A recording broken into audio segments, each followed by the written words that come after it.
Bonjour, Garland Nixon, et nous sommes avec le seul et unique Latam Roof. Il se passe énormément de choses en ce moment. J'ai beaucoup de questions à lui poser pour avoir le point de vue depuis la région, et bien sûr, on va le laisser nous emmener où il faut. Mais commençons évidemment par vous êtes au Liban. Les Israéliens font ce qu'ils font d'habitude quand ils prennent des coups sur le champ de bataille. Si j'ai bien compris, ils prennent une raclée, comme dirait George Galloway. Mais bien sûr, ensuite, ils répliquent en attaquant des cibles civiles. Leif Marouf, que se passe-t-il au Liban de l'an 1000?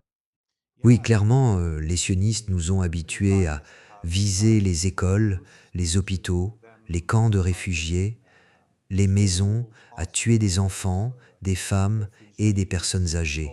C'est ce qu'ils font de mieux. Et comme vous le disiez, ils se faisaient battre dans le sud du Liban, à la frontière. Donc ils ont décidé de se déchaîner, comme d'habitude. Ils ont attaqué United Nations Centre de secours dans le sud du Liban, tuant 13 ambulanciers et médecins d'United Nations seul coup. Cela porte désormais le nombre de personnels de santé tués dans le sud du Liban depuis lors.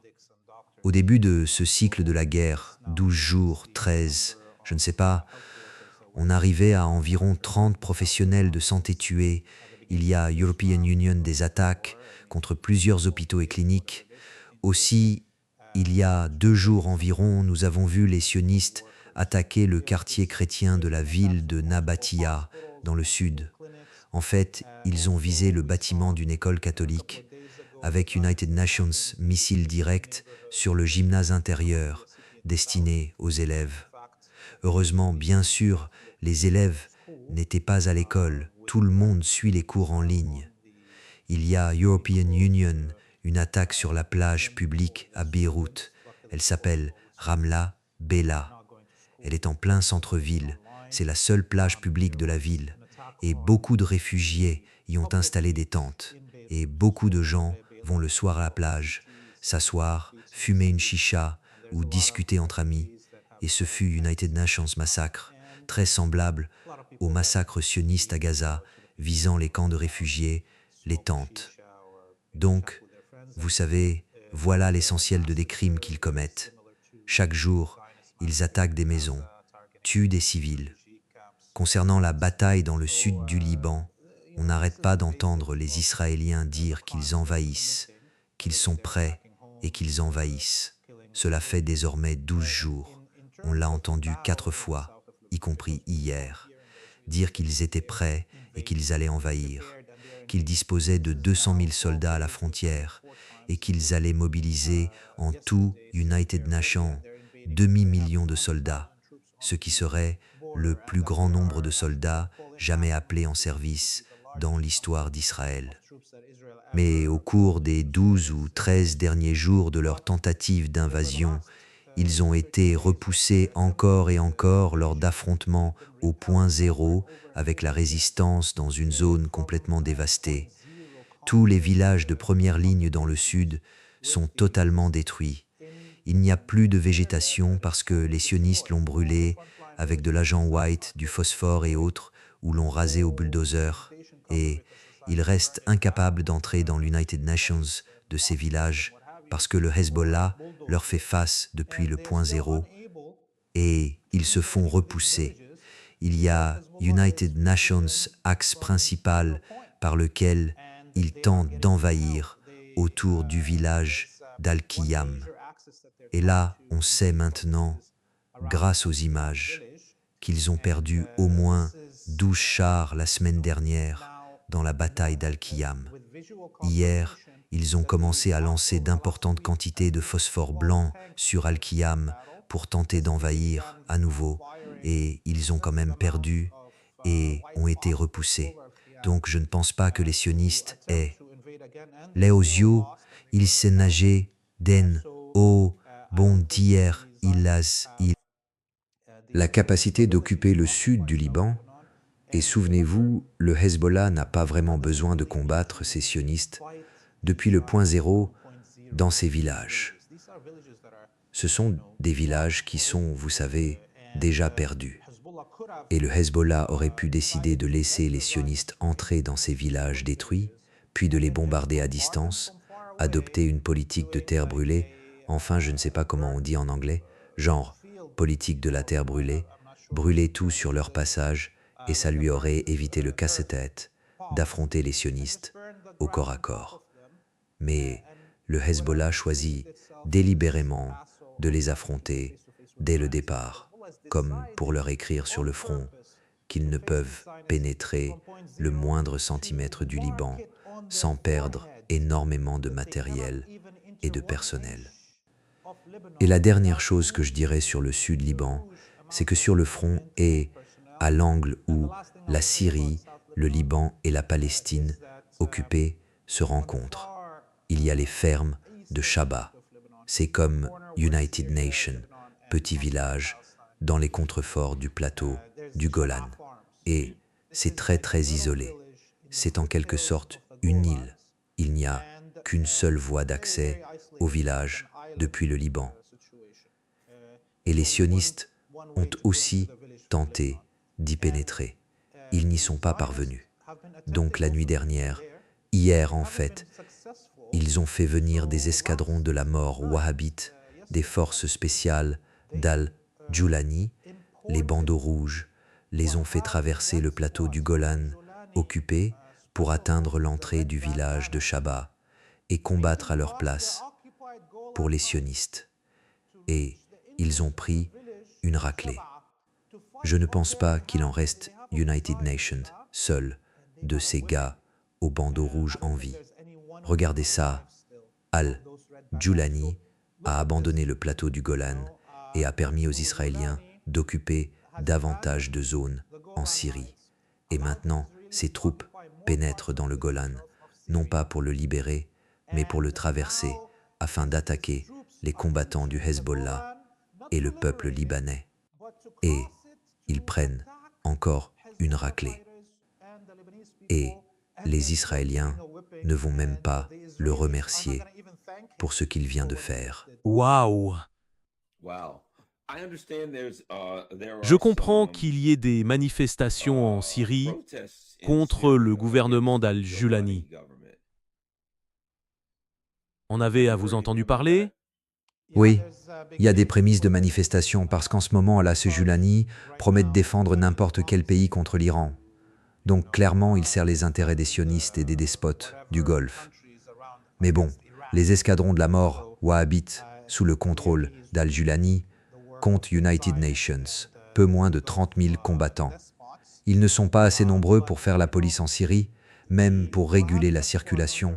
Donc, dès qu'il déplace ses troupes vers les frontières du Liban, comme il le fait actuellement, que ce soit à la frontière de la Bekaa ou, comme je l'ai dit, dans le plateau du Golan, il n'y a littéralement personne pour contrôler les grandes villes, ni les axes routiers principaux, ni les régions. Donc, dès qu'il fait ça et retire une partie de ses hommes des rues, les gens prennent le courage de recommencer à manifester. Autre point important, la Syrie souffrait déjà de pénurie de pétrole, de gaz et d'électricité. Et la majorité du pétrole et du gaz qui entrait en Syrie provenait de contrebande depuis le Liban avec l'accord du Hezbollah. Tout cela s'arrête maintenant. Le Liban a besoin de son propre gaz et de son pétrole, car les réserves s'épuisent suite au blocus des transports de pétrole et de gaz depuis le Golfe. On voit donc les conditions de vie en Syrie s'effondrer au-delà de ce qui était déjà United Nations désastre. Plus cela dure, plus la probabilité d'une révolte générale en Syrie augmente. Et la seule chose abordable en Syrie n'est pas la nourriture, ce sont en fait les balles. Tous les entrepôts de l'armée syrienne ont été vidés et les armes sont partout dans les rues en ce moment. Donc, il faut s'attendre que si cette guerre continue ainsi, et si Al-Julani a la stupide idée d'attaquer le Liban, il y aura une révolte massive en Syrie. Et je ne pense pas que qui que ce soit puisse sauver al-Julani à ce stade. Neshulani eneneșens tamozali, il nu eneșens pe cause ename chocle. United Nations, article d'Axios. J'aimerais avoir votre commentaire à ce sujet. Des révélations en coulisses, j'ai lu l'article, donc je sais que c'est vrai. En coulisses, la guerre contre l'Iran est la première fois où le style de Donald Trump rend impossible pour lui de se tirer d'affaire facilement en parlant ou en improvisant. Je ne suis pas d'accord avec ça. Ce n'est pas son style qui l'empêche de s'en sortir.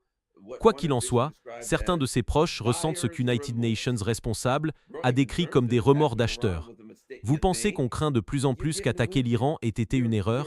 Ils se prennent une raclée. Tu sais, ce qui est intéressant, c'est que toi et moi on en a parlé et je suis resté constant. Je l'ai dit, si les États-Unis attaquent l'Iran, c'en est fini de l'Empire américain. C'est fini, c'est terminé. Pour l'Empire, ce sera la goutte de trop. Tout l'Empire va s'effondrer. Donc maintenant on se dit, eh bien, avec le recul, peut-être que ce n'était pas une si bonne idée. Peut-être qu'on aurait dû prendre une autre direction. Tu veux peut-être ton commentaire là-dessus?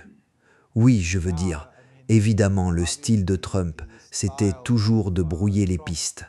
Il changeait tout le temps d'avis, balançait des sujets qui n'avaient rien à voir et embrouillait le public aux États-Unis, et ça marchait pour la majorité. Mais maintenant, il y a une vérité flagrante et indéniable. Tout le monde voit la destruction des bases américaines dans la région et la poursuite des attaques iraniennes par missiles et drones contre les vassaux des États-Unis. C'est comme quand les sionistes mentaient au sujet du génocide diffusé. Peu importe si le message des sionistes était mieux que celui de Trump. La vérité frappait tout le monde en pleine figure. On ne pouvait pas le nier. De la même manière, c'est ce qui se passe maintenant.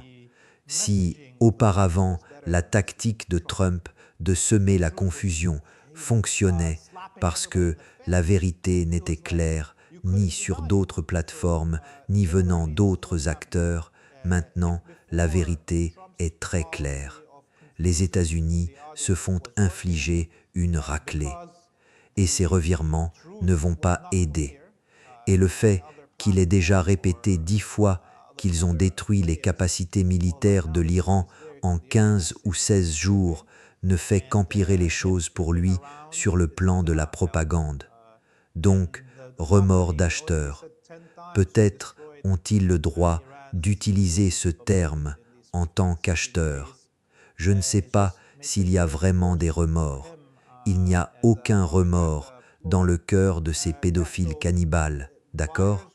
Mais ce sont des acheteurs et ils ont payé pour que ce fou nommé Trump devienne le président des États-Unis. Oui, donc les acheteurs se disent, tu sais, que ce qu'ils ont acheté n'est pas le produit qu'ils attendaient. Eh bien, j'en doute, ils voulaient vraiment ce produit. Ils ont dépensé des milliards de dollars pour faire élire Trump. Et, bien sûr, ce n'est pas pour innocenter les démocrates. Ils sont tout autant achetables que les républicains. Mon pas étasuquin, des de l'or de l'art, des c'est que cralon, des c'est que croque, d'ils stons, dans yaz mentorza, ils éken. Le cécélicat. Oui, d'ailleurs, Kamala Harris, je vais voir si je peux le retrouver. Toutes les options sont sur la table à propos de l'Iran. Laisse-moi vérifier vite fait. Voilà, comme si les gens pensaient que tout ça tient à Trump. Je vais te montrer ça. Pour que les gens se disent, si seulement Harris avait gagné, tout serait différent. Toutes les options sont sur la table pour empêcher l'Iran d'obtenir le nucléaire, déclare Kamala Harris lors d'United Nations appel à l'occasion des grandes fêtes avec des électeurs juifs. L'expression est comprise comme incluant une éventuelle action militaire. Donc, pour ceux qui pensent que, tu sais, ça aurait fait une différence si seulement les démocrates avaient gagné, voici la réalité. Ces gens sont des marionnettes. Et les maîtres des marionnettes, ou plutôt, ce sont des singes, et celui qui tient l'orgue de rue contrôle les singes. Les singes ne contrôlent pas l'organiste. Quand celui qui tient l'orgue dit « cours », ramasse la monnaie ou fais ce que je dis. Les singes vont sauter partout et le faire. Tout ce qu'on regarde, c'est quel singe on veut. Et en ce moment, il me semble que l'Iran dit « Nous allons tabasser les singes et laisser les maîtres de l'orgue gérer la suite ». Bref, vous en... Regardez, l'Iran n'écoute certainement ni la propagande venue des États-Unis, ni ceux qui lui demandent d'aller négocier United Nations cessez-le-feu maintenant. L'Iran a décidé qu'il ne veut plus jamais revivre cette situation. Et la seule façon d'en être sûr, c'est de chasser les États-Unis de la région et de mettre fin à l'existence de la colonie sioniste. Et cela est en train d'arriver. Pour l'instant, nous sommes encore, je pense, à la première phase de cette guerre. Et la phase suivante arrive dans les prochains jours. Nous verrons une deuxième phase où Ansarullah, au Yémen, entrera dans la bataille et où les Français, les Italiens et les Britanniques entreront aussi aux côtés des États-Unis. Ne prêtez pas attention à leurs dénégations selon lesquelles ils ne sont pas impliqués ou ne veulent pas l'être. Ils sont impliqués pleinement depuis le premier jour et le champ des cibles va s'élargir vers l'ouest. Jusqu'à présent, les Iraniens ont décidé de ne pas toucher au port d'exportation de Yanboa sur la mer Rouge. C'est le principal point de raffinage et d'exportation du pétrole saoudien sur la mer Rouge, où en ce moment les Émirats arabes unis, le Qatar et Bahreïn font transiter leur pétrole et leur gaz par ces oléoducs jusqu'à la mer Rouge et l'Arabie saoudite exporte toujours. Même avec tout l'effondrement et la hausse des prix du pétrole, l'Arabie saoudite exporte encore juste en dessous de 90% de son pétrole depuis le port de Yanboa. Et jusqu'à maintenant, l'Iran a été gentil et ne l'a pas touché. Mais dès que le Yémen s'engagera, dès que missiles et missiles de croisière commenceront à être tirés depuis des navires en mer Rouge, ou que des navires de l'Organisation du traité de l'Atlantique Nord viseront l'Iran, ce port sera détruit. Et Ansarullah, au Yémen, fermera le détroit de Bab el-Mandeb. Et ce ne sera plus seulement une question de pétrole. La question concernera tout le commerce, tout ce qui viendra d'Europe vers l'Asie de l'Est ou de l'Asie de l'Est vers l'Europe devra contourner toute l'Afrique. Oubliez le pétrole et le gaz sortant du détroit d'Ormuz. La fermeture du détroit de Bab el-Mandeb signifiera l'effondrement total des capacités d'exportation de l'Europe.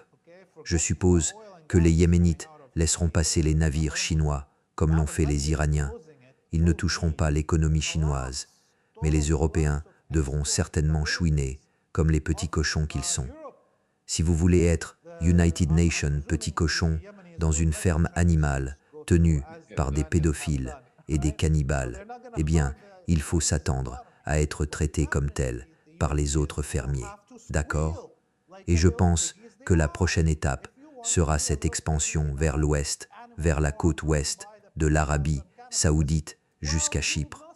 Nous venons d'avoir une déclaration du Premier ministre du Royaume-Uni disant qu'ils ont 3 escadrons d'avions de chasse à Chypre et plusieurs destroyers là-bas pour défendre l'organisation du traité de l'Atlantique Nord, etc.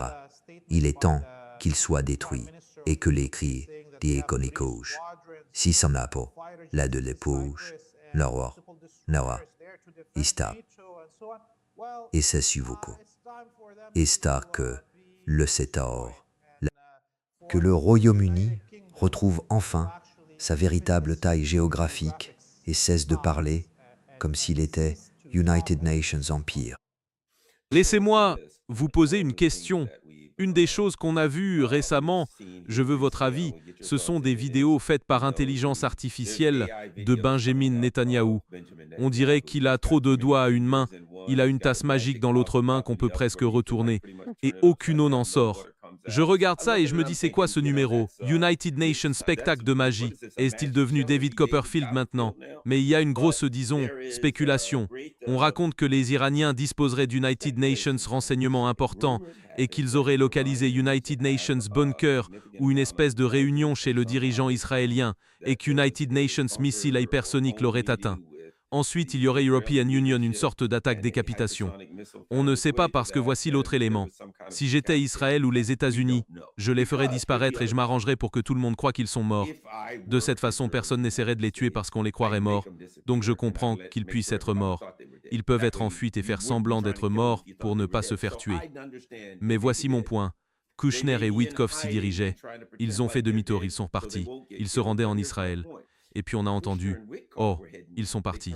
Ce que je veux dire, c'est qu'ils soient vivants ou morts. L'Empire américain a dit pendant des années « On vous traquera via votre téléphone portable. On enverra United Nations drone pour abattre quelques United Nations. On peut lancer des frappes de décapitation. On peut éliminer leurs dirigeants. Au fait, je veux ajouter ça. Des responsables de Trump dans la région se sont maintenant réfugiés dans des bases militaires pour se protéger. La situation s'est inversée. Maintenant, les États-Unis et Israël regardent par-dessus leur épaule. Maintenant, ils se disent « Oh mon Dieu, il y a quelques United Nations d'autres qui a la capacité technique de nous traquer et de nous tuer comme nous l'avons fait avec d'autres. » Qu'en pensez-vous? Oui, vous avez raison. Cela pourrait, d'une part, n'être qu'une ruse pour remplir les réseaux sociaux de fausses informations et faire débattre tout le monde sur des sujets qui ne sont pas cruciaux dans ce conflit. D'autre part, comme vous l'avez dit, ça pourrait servir à faire cesser les Iraniens de le chercher. Il y a European Union, vous savez, de nombreux assassinats perpétrés par les sionistes contre des dirigeants de la région. Et à chaque fois, Netanyahou sortait dans les médias occidentaux quotidiennement pendant la guerre de 12 jours. Après l'assassinat de Nasrallah, après l'assassinat de Rezi et Agnese et Senwar. Donc, ça semble étrange, vu le schéma précédent. Vous voyez? Donc, à mon avis, soit il est réellement mort et c'est peut-être aussi le cas de Ben-Gvir et Smotrich qu'on n'a pas vu depuis presque une semaine, soit ils se cachent quelque part et ne peuvent pas sortir parce qu'ils savent peut-être qu'au moment où ils sortiront, ils seront exposés et ciblés. Donc, soit ils sont dans United Nations bunker nucléaire quelque part, soit ils ont déjà été exfiltrés et se trouvent par exemple sur une base à Chypre ou à Souda Bay en Grèce. Mais ils n'oseront pas montrer leur visage parce que les missiles iraniens atteignent la Grèce et Chypre. Donc, ils maintiennent l'ambiguïté. C'est la seule autre explication logique à leur disparition de la scène depuis presque une semaine.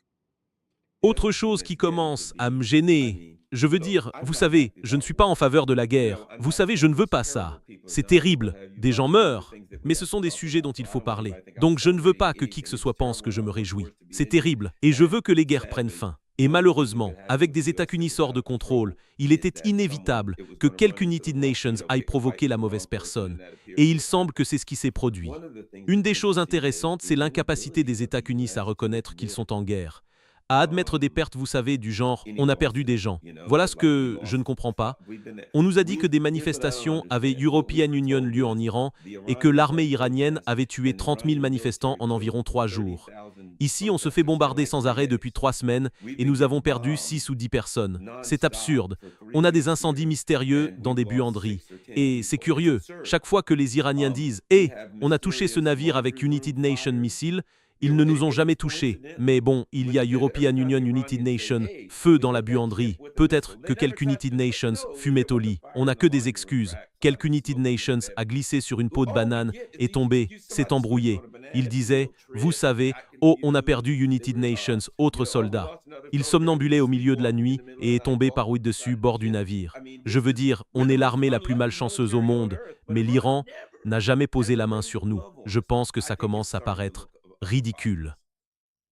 Ah ouais, ah ouais. Je veux dire, les chasseurs sur les porte-avions, ce sont tu vois, retrouvés par-dessus bord. Ils faisaient du patin comme des pros et ont glissé hors de la patinoire ou United Nations truc du genre. C'est hilarant. 3 F-18 en une journée. Jusqu'à maintenant, ce sont environ 300 drones de premier ordre des MQ-9 Reaper, des Hermes 900 israéliens et d'autres que l'Iran a abattus. Je ne sais pas combien il reste de ces drones de premier rang aux États-Unis. Et, tu sais, l'Abraham Lincoln n'est pas revenu sur les lieux, donc il a clairement été endommagé. Le Gerald R. Ford va revenir. Il sera facilement ciblé par l'Iran ou par le Yémen, s'il s'engage. Quel que soit le type de navire français, britannique ou autre qui arrive dans la région, ils subiront le même sort. Les États-Unis, en ce moment, cette défaite sera le coup de grâce pour l'Empire. L'Iran émerge comme une superpuissance à cause de cela. Et je pense qu'à la fin de cette guerre, si nous sommes tous encore vivants et que personne n'emploie d'armes nucléaires, ça va aussi hisser la Corée du Nord et la Biélorussie parmi les 10 pays les plus puissants du monde. Les stratégies et tactiques iraniennes seront enseignées pendant les 100 prochaines années dans les écoles militaires comme façon de se défendre contre une superpuissance et je pense que ce que nous voyons en ce moment va s'amplifier jusqu'à la fin avril. Désolé, on est en mars maintenant. Oui, jusqu'à la fin avril, la guerre continuera à ce rythme. United Nations peu plus intense. Elle va s'étendre United Nations peu plus largement. Et à la fin d'avril, donc vers le cap des 2 mois, c'est là qu'il y aura United Nations tournant. Soit les États-Unis admettent la défaite, rangent leurs affaires et partent, et tous les vassaux de la région s'effondreront en même temps, y compris la colonie sioniste. Quelque United Nations devra leur dire d'emporter leurs armes nucléaires et de les emmener en Europe ou aux États-Unis. Ou alors nous verrons l'utilisation d'armes nucléaires, et alors nous serons en guerre mondiale, et Dieu sait si l'humanité survivra. Oui, je pense que tu as raison. Ce qui m'intéresse, c'est la dynamique de la réaction aux États-Unis. Et c'est ce que j'ai dit à propos d'une guerre mondiale, je ne sais pas comment ils pourraient le faire. Je veux dire, s'ils voulaient mener une guerre mondiale à l'ancienne, tu sais, s'ils essayaient de mobiliser, je le dis depuis United Nations moment et surtout maintenant, s'ils tentaient de lever des troupes ici, ce pays serait réduit en cendres. Il n'y a aucune chance au monde que ces jeunes se battent pour Israël. Ils crient déjà. On a des gens dans l'armée qui demandent comment devenir objecteur de conscience, comment je peux me retirer. Le gouvernement s'est tellement éloigné du peuple américain que toute tentative d'entraîner la population dans une guerre désastreuse aboutirait à l'effondrement économique du pays, ce qui, à mon avis, va de toute façon arriver. On voit la même chose en Europe. Les dirigeants européens, comme ceux des États-Unis, se sont tellement coupés des peuples, ils n'en ont plus rien à faire du peuple. Le peuple n'a plus son mot à dire. C'est du pur, je ne sais pas comment appeler ça, mais du fascisme. Mais ensuite, je dirais ceci, si ils essayaient de transformer ça en United Nations, truc du genre, on va mobiliser et déclencher une guerre, il y aurait une implosion, United Nations effondrement interne. Et je pense que c'est la voie vers laquelle nous nous dirigeons. C'est une sorte d'effondrement interne, d'implosion. C'est la direction qu'on prend. Si les gens se réveillent et que l'essence coûte 10 à 12 dollars le gallon aux États-Unis et qu'en Europe ils n'en trouvent pas, quel que soit le prix, à United Nations, à un moment donné, il se produira une sorte d'implosion interne. Oui, 5 dollars le gallon, c'est le prix actuellement dans la plupart des États des États-Unis. Et cela malgré le gouvernement des États-Unis qui force les compagnies à garder United Nations prix uniforme et à ne pas pratiquer de marge abusive. Et encore une fois, comme je l'ai dit, l'Iran permet toujours à 90% des exportations saoudiennes de traverser la mer Rouge.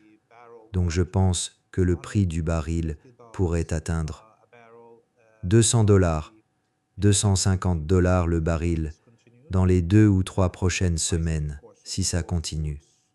Les prix, bien sûr, de tous les aliments et de tout ce qui contient des dérivés du pétrole. Les gens ne se rendent pas compte que ce n'est pas seulement l'essence ou le gazole dans votre voiture, c'est toutes les peintures de votre maison, tous les revêtements pour le bois, pour l'ordinateur portable, les plastiques. La liste est interminable. Les engrais, encore une fois une liste sans fin de produits issus du pétrole qui perturberont des chaînes de production entières. Qui pourra récolter dans les champs le blé, le maïs, et ainsi de suite? Vont-ils laisser revenir tous les Mexicains qu'ils ont expulsés aux États-Unis pour les récolter? Que se passe-t-il ici? Non, la situation est grave. Et je pense que l'Iran devrait presser davantage. Vous savez, depuis 100 ans, il n'y a pas European Union, une seule révolution dans United Nations pays occidental. Le public occidental, même s'il est contre le génocide à Gaza, la grande majorité s'est contentée de regarder ou d'aller à des manifestations ridicules qui ne servent à rien. Et le public occidental a vu leurs élites être exposées comme pédophiles, cannibales, sataniques, et il est resté les bras croisés.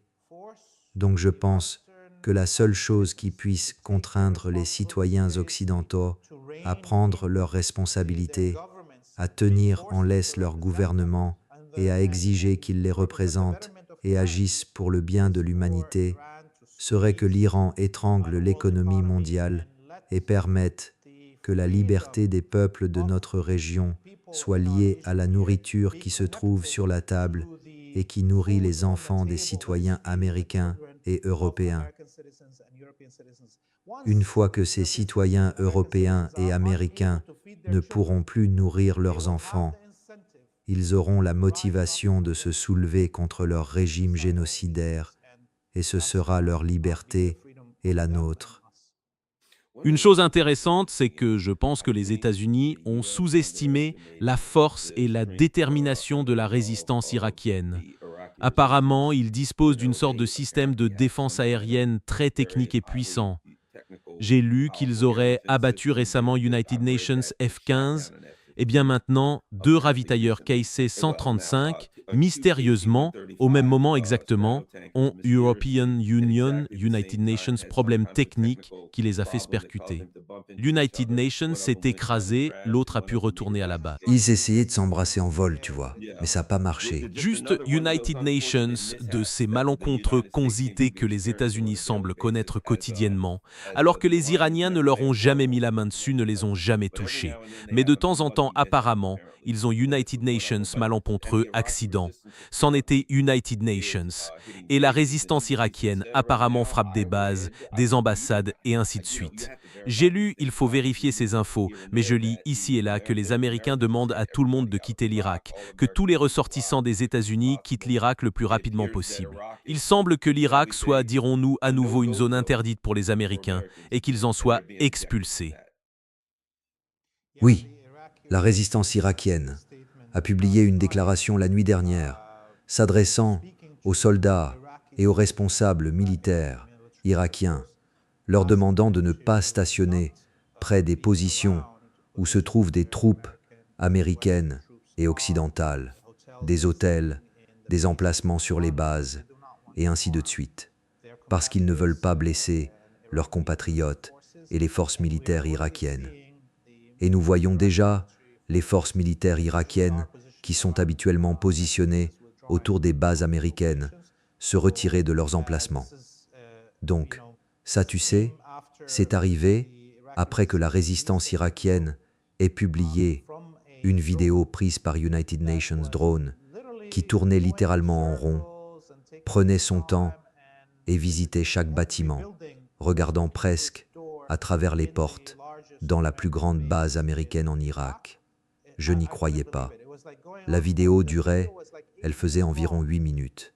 Elle survolait toute la base, montait et descendait, comme pour regarder dans les portes principales des casernes, et ainsi de suite, tandis qu'elle volait. Et ensuite la résistance irakienne a fait cette déclaration. Donc nous savons que les drones utilisés par la résistance irakienne atteindront leurs cibles facilement. Et les bases des États-Unis et d'Israël, et les bases de l'Organisation du Traité de l'Atlantique Nord, dans le Kurdistan irakien, ont été les principales cibles ces 5 derniers jours. Il n'en reste pratiquement rien. La principale base à l'aéroport d'Arbil, le consulat des États-Unis au Kurdistan irakien, toutes les bases des milices kurdes qui se rassemblaient, soi-disant, pour attaquer l'Iran, ont aussi été détruites et ciblées, à la fois par la résistance irakienne et par les Iraniens. Nous avons aussi vu les attaques contre l'ambassade des États-Unis à Bagdad, où ces drones ont frappé les installations radars et les défenses antiaériennes autour de l'ambassade. L'ambassade des États-Unis à Bagdad est désormais pratiquement sans protection. Ils peuvent la détruire à tout moment. C'est donc une des choses que fait la résistance irakienne. L'autre chose, c'est qu'ils ont envoyé des messages menaçant Al-Jolani en Syrie. S'ils tentent d'envahir le Liban, ils menacent d'envahir la Syrie. Et ce serait facile pour eux, car ils se seraient repliés jusqu'à l'ouest de la Syrie, et les frontières syriennes avec l'Irak seraient poreuses et faciles à infiltrer. Et personne ne défendra ce flanc. Les États-Unis s'en sont déjà retirés. Je pense donc que la résistance irakienne a United Nations rôle immense, encore plus crucial pour le déroulement de cette guerre que pendant le génocide à Gaza, auquel la résistance irakienne avait aussi participé.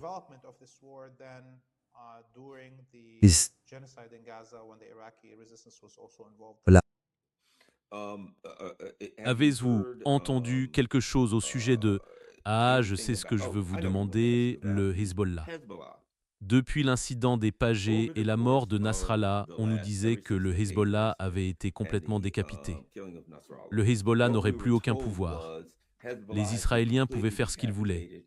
Vous savez, il y avait United Nations récit selon lequel le Hezbollah avait disparu, on disait que c'était fini, et le Hezbollah a dit « Non, ce n'est pas le cas.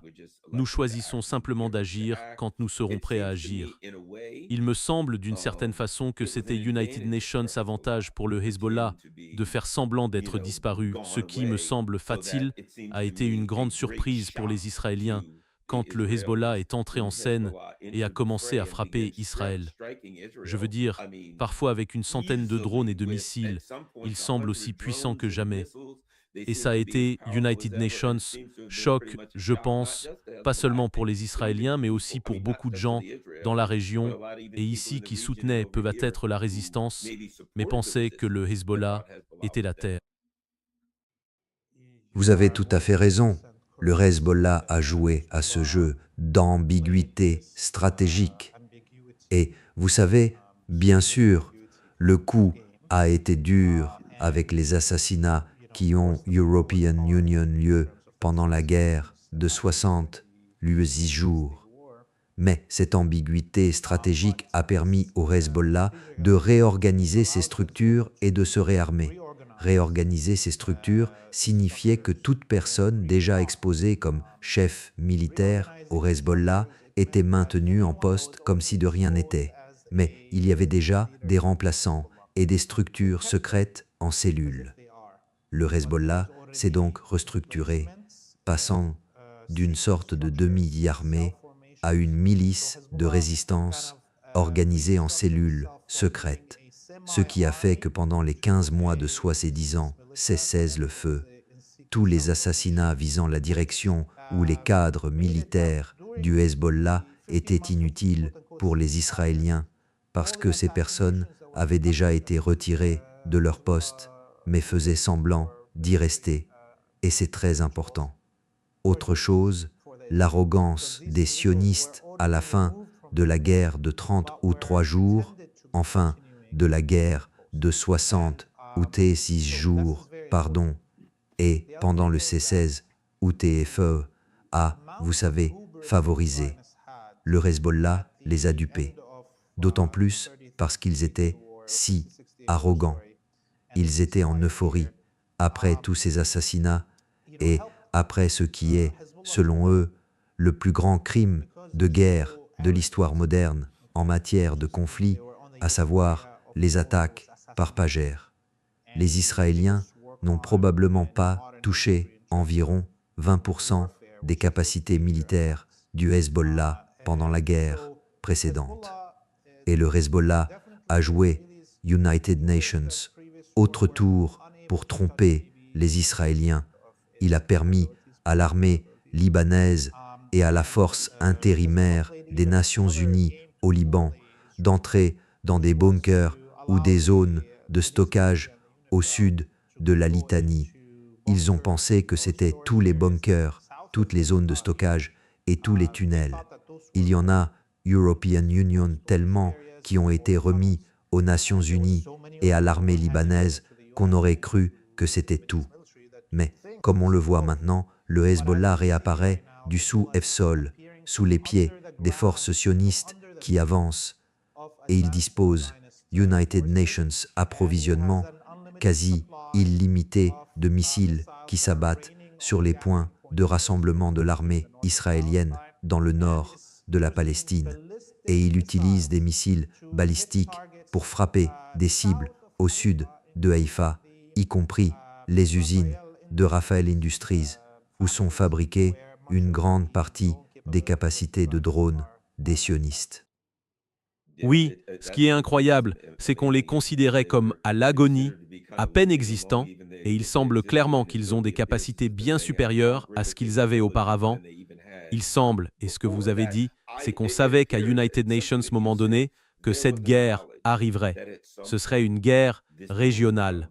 On reconnaissait qu'à United Nations, moment donné, ils attaqueraient l'Iran. Et il me semble que beaucoup des événements que nous avons évalués à l'époque faisaient partie d'une stratégie plus large. Et toute cette stratégie reposait sur le constat: nous savons que cette guerre arrive. Nous devrons faire semblant et nous devrons faire tout ça. Et en apparence, les gens seraient mécontents, en colère, ou auraient le sentiment d'une défaite. Mais il me semble que la résistance avait une grande stratégie visant à vaincre Israël et les États-Unis. Et la grande stratégie comportait parfois de paraître vaincu, de se replier, puis d'avancer. Mais tout était sauvé. Peut-être que j'y réfléchis trop, mais il me semble qu'il y avait bien une grande stratégie. Vous n'y pensez pas trop. Vous reconnaissez en fait les instincts qui sous-tendent cette stratégie.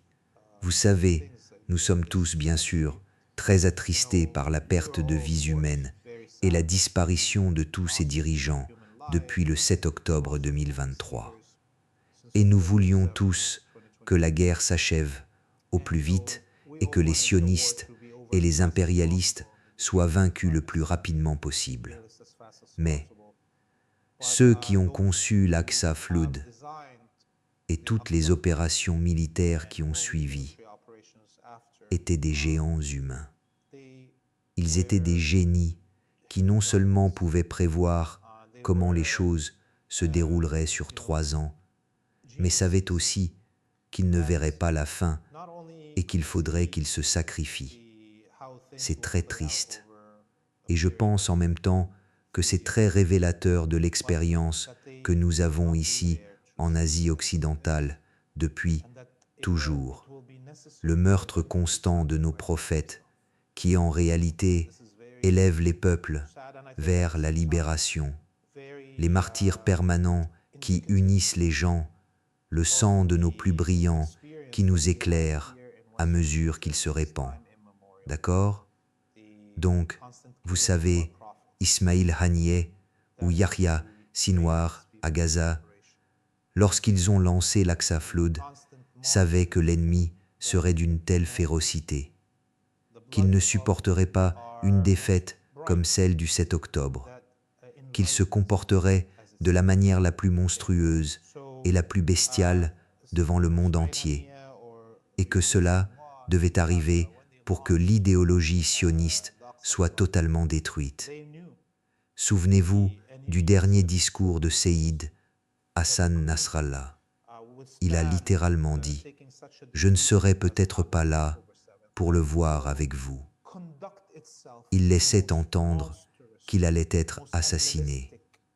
Il y a European Union, toutes ces tentatives de négocier United Nations, cesser le feu, avant qu'il ne soit assassiné. Mais, dans son dernier discours, il laissait entendre qu'il pourrait être martyrisé maintenant. De même, l'ayatollah Khamenei savait qu'il allait être tué. Pourquoi ne s'est-il pas caché? Parce que c'était nécessaire.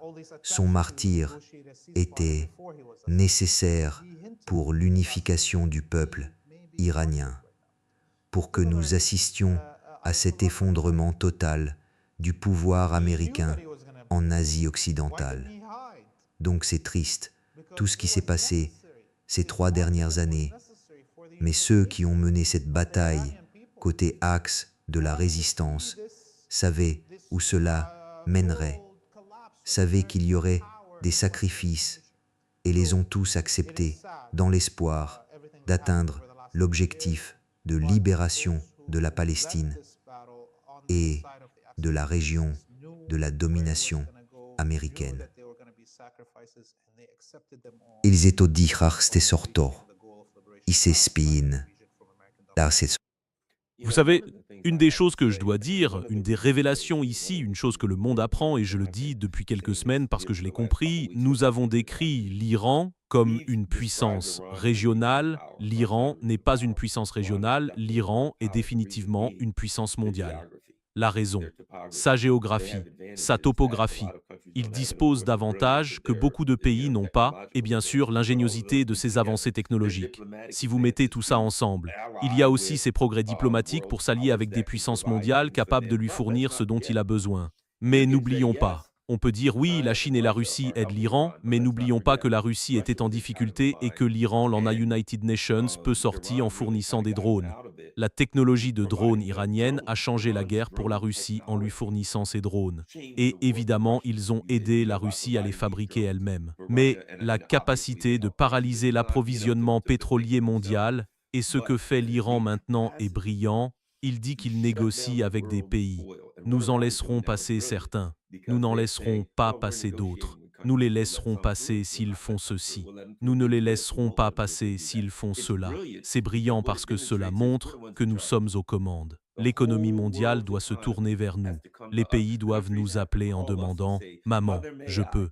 S'il te plaît, je peux passer. » Bon, on va peut-être y réfléchir. Donc l'Iran est maintenant exposé, je le dirais comme ça, il est plus puissant que les États-Unis parce que les États-Unis doivent venir en rampant. Tout le monde doit venir les supplier. Qu'en pensez-vous? Montrer que l'Iran et les forces de la résistance, ses alliés, sont l'une des forces les plus puissantes de la planète. Permettez-moi d'ajouter, ils ont des cartes qu'ils n'ont pas encore jouées. Ils peuvent aussi fermer la mer Rouge. Ils ont donc assez de puissance pour le prouver au monde et ils n'ont même pas encore déployé tout leur pouvoir. Oui, et je pense à quel point le peuple iranien a dû ressentir de la fierté. Quand l'Iran dit qu'il a étendu sa souveraineté sur tout le détroit d'Ormuz, cela veut dire que les voisins de l'autre côté ne comptent pas. Nous contrôlons ici. C'est United Nations, moment de grande fierté pour une nation. Personne ne peut contester leur souveraineté sur le détroit d'Ormuz en ce moment. Et regardez ça, jusqu'à présent, l'Iran n'a pas détruit les pipelines venant du Turkménistan, traversant l'Azerbaïdjan et la mer Caspienne, puis la Turquie vers l'Europe, ce qui signifie que l'approvisionnement en pétrole et en gaz de toute l'Asie centrale pourrait à tout moment être coupé par l'Iran s'il le décidait.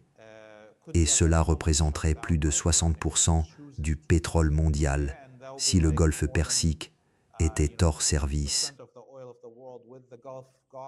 Hors du marché, mu L'Iran n'a même pas attaqué le pétrole kurde pillé de Syrie et d'Irak qui transite par le Kurdistan irakien vers la Turquie. Mais hier, le président de la province du Kurdistan irakien a dit « Je ferme les exportations de pétrole via la Turquie ». Il prend donc les devants face à une attaque iranienne en disant « S'il vous plaît, monsieur, je le ferme moi-même. Vous n'avez pas besoin de le détruire. » Donc c'est une capitulation totale de United Nations, régime vassal asiatique, qui dit « D'accord, je m'en retire, je me fiche que les États unissent, se lamentent pour du pétrole. Il n'y aura plus d'exportation. » Et bien que le pétrole du Kurdistan irakien aille en Israël, mes maîtres israéliens me disent de ne pas le faire. Donc, sans tirer une seule balle sur les infrastructures pétrolières kurdes, elles sont hors du marché. Et donc nous pourrions voir d'autres pays, comme le Turkménistan et l'Azerbaïdjan, emboîter le pas, pour ne pas perdre des centaines de millions de dollars sur des infrastructures. D'accord? Et c'est brillant. L'Iran n'a pas encore, comme vous l'avez dit, fermé la mer Rouge avec l'aide du Yémen. Ils n'ont pas attaqué les bases américaines à Diego Garcia ou à Djibouti. Et le fait que les États unis ont en ce moment perdu toutes leurs bases en Asie occidentale, ce qui est plus important, c'est la fin définitive de la capacité de l'Occident dans son ensemble à projeter sa puissance, à imposer sa souveraineté sur des nations par la puissance navale. C'est très important. 300 ans de colonisation européenne et de projection de puissance navale sur les nations du monde. Pour revenir à la géographie et expliquer comment l'Iran gagne, c'est en partie lié à sa position géographique. Eh bien, les États unis sont au bout du monde. Des océans les séparent du reste de l'humanité. S'ils veulent projeter leur puissance en Afrique, en Asie ou en Amérique latine, ils n'ont pas d'autre choix que d'utiliser leur marine, surtout si leurs bases terrestres font défaut. Donc en ce moment, si les États unis perdent cette guerre, et ils la perdront, les États unis, pour la première fois depuis 250 ans, retourneront se retrancher sur leurs côtes. Ils seront incapables de projeter leur puissance au idal de leur rivage, hormis peut-être leurs voisins immédiats, comme le Mexique et le Canada. Autre chose, il y a des articles chez Reuters, il y a des articles chez le réseau Cable News Network, et ils commencent à dire que l'ère du superporte-en-avions est révolue. On voit que la technologie des missiles, les progrès dans ce domaine font que les porte-en-avions ne peuvent plus s'approcher à moins de 1000 km de la cible. Les navires ne peuvent pas, vous savez, il y a United Nations navires qui arrivent avec des marines, 2 ou 3 000 marines à bord. Les gens se disent « Oh, ce sont des marines ». Ils ne peuvent pas s'approcher à moins de 1000 km. Si ce navire arrive, les Iraniens, excusez-moi, les Chinois ont déjà diffusé des images satellites du navire. Donc les Chinois veulent bien faire comprendre « nous l'avons ciblé ». Dès qu'il sera à portée, il sera attaqué. Donc même le concept de puissance navale, c'est fini. Si vous ne pouvez pas vous approcher à moins de 1000 km, bon, le navire arrive. Il ne peut pas s'approcher de l'Iran. Les Chinois montrent sa position, il est aux Philippines, et les Chinois disent « le voilà ». Il est suivi tout du long. Et dès qu'il sera à portée, ils auront United Nations, incendie dans la buanderie, ou United Nations, accident malheureux à bord. Ouais, je veux dire, Dieu merci pour les peluches dans les sèche-linges. Je n'ai jamais entendu une chose aussi ridicule de toute ma vie. Je veux dire, des peluches dans le sèche-linge. Mais, tu sais, j'espère que les soldats, marins et pilotes américains reconnaîtront qu'ils vont mourir pour rien. Et on place beaucoup d'espoir, tu sais, sur le fait qu'ils se rebellent, qu'ils se mutinent. Bien sûr, on a entendu Candace Owen et d'autres appeler ces soldats à refuser d'obéir aux ordres. Peut-être que ce serait une des façons pour les États-Unis de survivre, car si ça continue sur cette voie, il pourrait y avoir une révolte armée aux États-Unis quand les gens commenceront à avoir faim. Et la seule façon d'éviter serait United Nations coup d'État militaire, où l'armée, en qui la grande majorité des citoyens américains fait encore confiance et qui a des membres de leur famille, pourrait interpeller cette classe Epstein, cannibale et pédophile et les mettre en prison pour sauver le pays. C'est, je pense, la seule voie possible pour les États-Unis. Espérons donc que les membres des forces armées qui nous écoutent comprendront que nous essayons d'épargner au peuple américain les souffrances à venir. C'est donc une responsabilité des forces armées de défendre la nation contre des ennemis intérieurs qui abusent de leur pouvoir, comme ceux qui dirigent actuellement les États-Unis.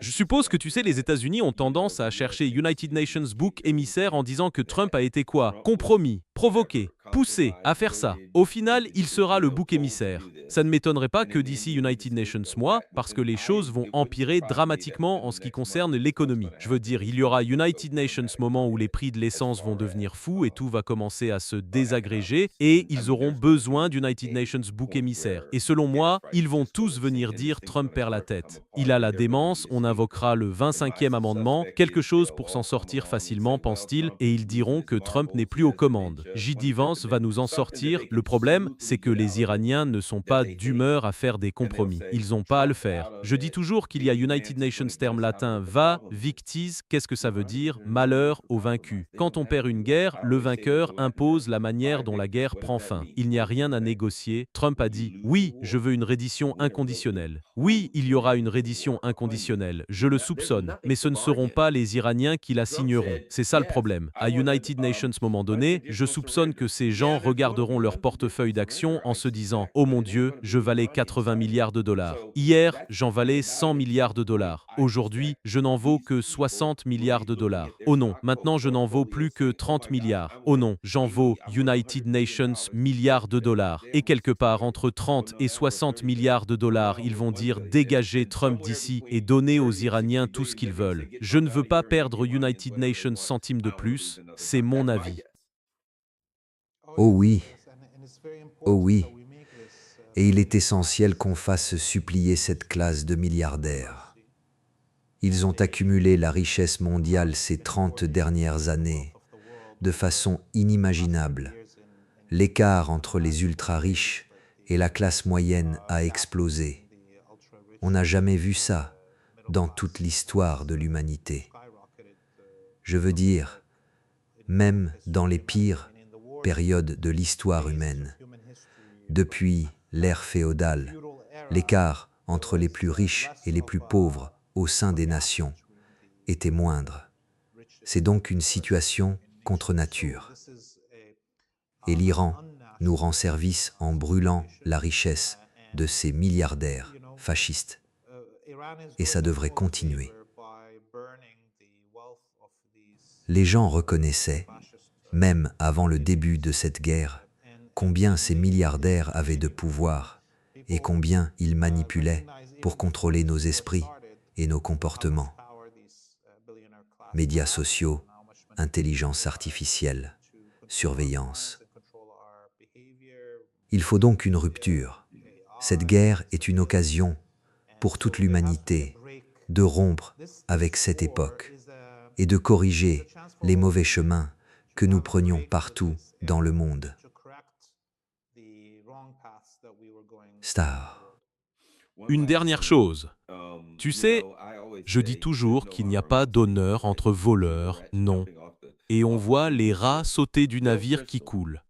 Bill Kristol, je veux dire, Bill Kristol, tu sais, United Nations néocon sioniste hors pair. Robert Kagan, le sioniste par excellence, non? Regardez ce qu'il dit ces jours-ci. Comme si ça ne suffisait pas pour eux, regardez ce qu'il dit. Écoutez ça. Je dois dire que je trouve cela United Nations peu ces United Nations syllogismes. Quand on parle d'Israël comme United Nations grand allié, c'est United Nations grand allié pour la défense d'Israël, vous savez, je veux dire ce qui est... Je veux dire, ils ont le droit de privilégier cela. Non, non, non, d'accord. C'est leur principale préoccupation. Et regardez, disons-le, au final, l'Iran est une menace bien plus grande pour Israël que pour les États-Unis. Donc, quand on dit qu'Israël est United Nations grand allié dans la lutte contre l'Iran, c'est United Nations peu comme dire que le Sud-Vietnam était United Nations grand allié dans la lutte contre le Nord-Vietnam. Je veux dire, ça l'était, mais n'étions-nous pas là pour défendre le Sud-Vietnam? Donc ce qu'on voit maintenant, c'est Robert Kagan et les sionistes qui, soudainement, réalisent qu'Israël n'est plus cette jolie fille qu'ils ont rencontrée au bar. Maintenant, oh oui, elle est merveilleuse. C'est notre meilleure amie. Oh oh. Je veux dire, quand Robert Kagan dit qu'Israël ne fait que défendre ses propres intérêts, il n'y a pas d'honneur parmi eux. Ils ont réclamé cette guerre. Ils l'ont réclamé, mais je vous garantis ceci. Ils regardent leur portefeuille et se disent « Bon sang, j'ai l'habitude d'être riche, j'ai United Nations fonds en fiducie. Oh oh !»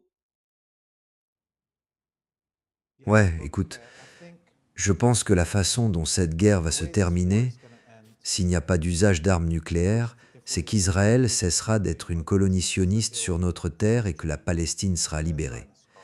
Et les sionistes ont deux choix, évidemment.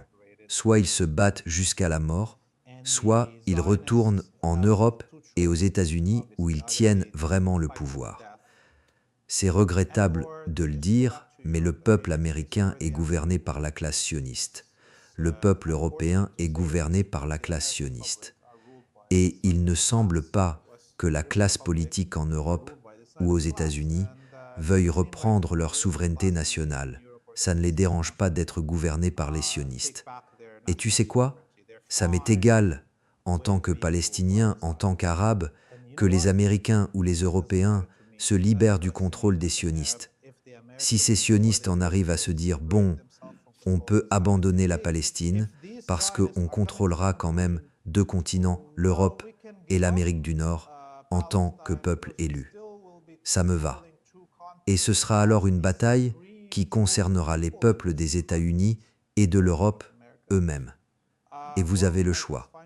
Voulez-vous continuer ce régime ou retrouver votre souveraineté? Et si vous voulez vous attaquer à ces sionistes après qu'ils aient plié bagages et quitté la Palestine. Mais ma priorité en regardant cette vidéo, c'est que certains de ces sionistes semblent arriver à la conclusion qu'ils peuvent abandonner la Palestine et garder le contrôle de l'Europe et des États-Unis parce que les peuples vont se retourner contre nous si on continue dans cette voie et que des milliers de soldats américains sont morts et que les économies de l'Occident se sont effondrées, on va être massacrés en tant que juifs dans les rues de Berlin, de Paris, de Washington, d'Ottawa. C'est ce qui va arriver. Les gens seront affamés et prêts à se venger et ils s'en prendront aux Juifs. Donc, à l'écoute de cette conversation entre ces deux Juifs sionistes, on a l'impression qu'ils se disent « sauvons ce que nous contrôlons déjà et laissons tomber la Palestine, laissons Sebchula aux Palestiniens. » Quoi qu'il en soit, qu'ils nous entraînent jusqu'au bout de cette voie, avec une guerre mondiale, ou qu'ils abandonnent et partent, moi, en tant que Palestinien, j'en suis content. Bon, vous savez, avant de partir, je dois montrer à tout le monde la vidéo « Free Palestine ». Mais avant ça, je vais dire ceci. Je le dis depuis United Nations Moment et on en a déjà parlé. Écoutez, les Juifs ont vécu en paix. Quel est l'endroit où ils peuvent le mieux vivre en paix? En dehors d'Israël, la plus grande concentration de Juifs au Moyen-Orient se trouve en Iran. Ils vivent en paix, on ne les dérange pas, et ils sont autorisés à prier. Vous voyez ce que je veux dire? Alors qu'ils ne pourraient pas vivre en Arabie Saoudite. Je connais United Nations type qui a été surpris. Il est allé à l'aéroport, a pris du poulet et a dit « Waouh, ça ressemble au Church's Chicken ». On lui a répondu « Oui, c'en est, mais ils ne peuvent pas l'appeler Church's Chicken. En Arabie Saoudite, ce serait illégal, ça te vaudrait la décapitation. Mais en Iran, ils peuvent avoir ce qu'ils veulent. Voilà à quel point c'est absurde. Donc je suppose, comme vous le pensez et comme on en a parlé depuis United Nations Moment, l'élite dirigeante ici utilisera le peuple juif comme bouc émissaire. Et quand l'économie ira vraiment très mal, que les gens diront « Oh mon Dieu, mon économie s'effondre, j'ai tout perdu, la vie est United Nations enfer », ils demanderont des comptes aux dirigeants. Et les dirigeants diront « On n'aurait pas dû écouter les Juifs ». Et ils diront que l'endroit où l'Holocauste est arrivé, ce n'était pas en Iran, ce n'est pas arrivé au Moyen-Orient, ça s'est passé en Europe. Et quand les choses tourneront mal, les Européens et les Américains chercheront quelques United Nations à blâmer. Et les dirigeants qui ont réellement orchestré tout ça, sans nier qu'il y ait des sionistes milliardaires impliqués, accuseront les Juifs. Je vous le garantis, c'est la partie triste et effrayante de l'affaire, mais c'est la réalité. C'est la réalité. Bien, passons à Light United Nations site remarquable à découvrir, il s'appelle freepalestine.tv. Mais pour y accéder, le site est freepalestine.video, c'est freepalestine.video. Allez y jeter United Nations œil, vous verrez que le site est excellent tel quel. On y trouve évidemment toutes sortes d'épisodes. N'oubliez pas de cliquer sur les liens vers les réseaux sociaux et de les suivre sur toutes leurs plateformes. Et bien sûr, ici, vous avez Fate United Nations don à Free Palestine TV. Vous pouvez faire United Nations don ponctuel ou mensuel. Vous pouvez choisir différents montants. Et bien sûr, il y a où vous pouvez choisir United Nations montant personnalisé. Allez sur freepalestine.video et suivez-les sur tous leurs réseaux sociaux. C'est en anglais. C'est United Nations, autre avantage. Ainsi, les gens en Occident, vous par exemple, 979 personnes dans le chat en ce moment, pouvez voir ce qui se passe du point de vue des habitants de la région, mais dans votre langue. Et si vous le pouvez, pensez à faire United Nations dans et aussi tout le monde. Partagez Free Palestine Bonne Vidéo sur tous vos réseaux sociaux et quand vous le partagez, ajoutez une petite note dans votre publication pour demander aux gens de faire United Nations dans une fois sur le site. C'est United Nations, travail très important que Light accomplit. Light, nous te remercions énormément. Merci beaucoup. Je vais voyager pendant les 2 prochaines semaines. Donc, au moins les 2 prochains lundis, je serai hors du pays. Mais j'espère rester en contact et que nous continuerons à parler. Et peut-être, qui sait, si je peux peut-être, à United Nations moment donné, enregistrer quelque chose et le mettre en ligne, on le fera. D'accord? Bon voyage, Garland. Prends soin de toi. D'accord, Habibi. À bientôt. Merci. Très bien, merci à tous. J'apprécie vraiment tous ceux qui soutiennent cette chaîne via Patreon, Buy Me a Coffee et autres. C'est très apprécié. J'ai une boîte postale. Pour ceux qui veulent envoyer du courrier postal pour quelque raison que ce soit, assurez-vous de partager ceci sur tous vos réseaux sociaux. C'est tout.